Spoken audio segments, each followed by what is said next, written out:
Hello friends, welcome to spicy masala taste. இன்றைக்கி நம்ம வீடியோவில் என்ன பார்க்க போகிறோம்னா, கமலா ஆரஞ்சு வச்சு சூப்பரான ஆரஞ்சு ஃப்ளேவர்லான கேக்கு தாங்க செய்ய போகிறோம். இங்கே பாருங்கள், கேக் எவ்வளோ சூப்பராக நல்லா ஸ்பாஞ்சியாக வந்திருக்குதுன்னு.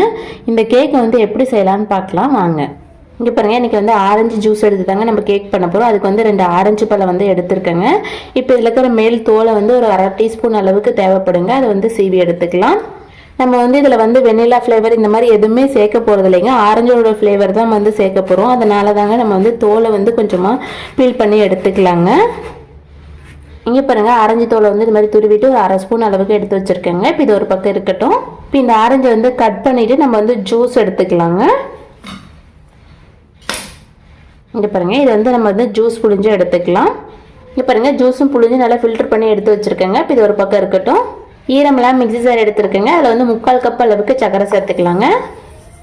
இது நல்லா நைஸாக பவுடர் பண்ணி எடுத்துக்கலாம். இங்கே பாருங்கள், நைஸாக பவுடர் பண்ணியாச்சு. இப்போ இது ஒரு பவுலில் மாற்றிக்கலாங்க.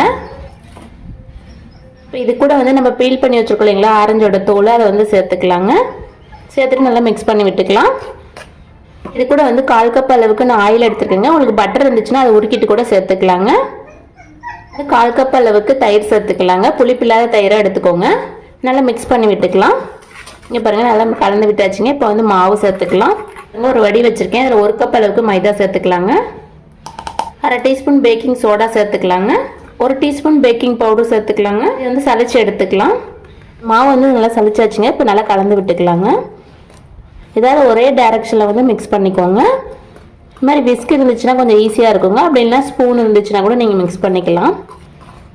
மிக்ஸ் பண்ணியாச்சு. இப்போ தேவையான அளவுக்கு வந்து நம்ம ஜூஸ் எடுத்து வச்சுருக்கோம் இல்லைங்களா, அதை வந்து கொஞ்சம் கொஞ்சமாக சேர்த்துட்டு நம்ம மிக்ஸ் பண்ணிக்கலாங்க. கொஞ்சமாக சேர்த்துட்டு மிக்ஸ் பண்ணிக்கோங்க. நமக்கு வந்து மாவு வந்து கரெக்டான பதத்துக்கு வந்து மிக்ஸ் பண்ணி எடுத்துக்கணுங்க.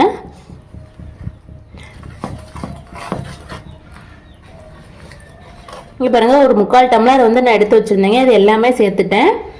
இப்போ வந்து இங்கே பாருங்கள், கரெக்டான பதத்துக்கு இருக்குது. இது வந்து கரெக்டான பதங்க. இப்போ இது பவுலில் சேர்த்துக்கலாம்.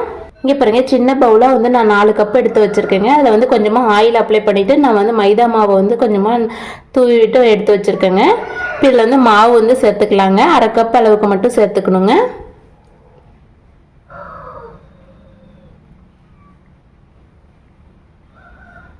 எல்லா மாவையும் கப்பில் வந்து சேர்த்தாச்சுங்க. இப்போ டேப் பண்ணி விட்டுக்கலாம். மேலே நட்ஸ் இருந்துச்சுன்னா நீங்கள் வந்து தூவிக்கோங்க. அப்படி இல்லைனா சாக்கோ சிப்ஸ் இருந்துச்சுனாலும் தூவிக்கோங்க. இன்றைக்கி வந்து நான் வந்து பிளாக் கலரில் இருக்கக்கூடிய திராட்சை வந்து சேர்த்துக்கிறேங்க. பார்க்குறதுக்கு நல்லா அழகாக இருக்கும்.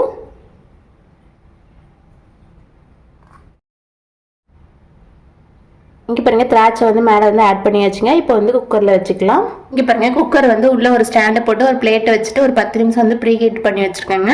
இப்போ அதில் வச்சுக்கலாம். இங்கே பாருங்கள், உள்ளே வந்து வச்சாச்சுங்க. இப்போ வந்து கேஸ்கட்டும் விசிலும் போடக்கூடாதுங்க. அடுப்பு மிதமான தீயில 20 நிமிஷம் வச்சு வேக வச்சு எடுத்துக்கலாங்க. கேக் வந்து சூப்பராக வெந்து வந்துருச்சுங்க. ஒரு 30 நிமிஷம் வந்து எடுத்துக்கிச்சு. 20 நிமிஷம் கழிச்சிட்டு ஒரு டைம் நான் வந்து குத்தி பார்த்தேங்க, வேகாமல் இருந்துச்சு. ஒரு 30 நிமிஷம் எடுத்துக்கிச்சுங்க. இப்போ பாருங்க, ஒட்டாமல் வந்திருக்கு. கேக்கு சூப்பராக வெந்து வந்திருக்குதுங்க. நல்லா பொங்கி வந்திருக்கு. இதை எடுத்து வெளியில் வச்சிடலாங்க. நல்லா ஆறுனதுக்கு அப்புறம் டிமோல்ட் பண்ணிக்கலாம். கேக் வந்து சூப்பராக ஆறி வந்துருச்சுங்க. ரொம்ப சாஃப்டாக நல்லா பாஞ்சியாக இருக்குதுங்க. பார்க்கவே அவ்வளோ சூப்பராக இருக்குது. இந்த ஆரஞ்சு ஃப்ளேவரோட சூப்பரான கேக் வந்து ரெடி ஆயிடுச்சுங்க.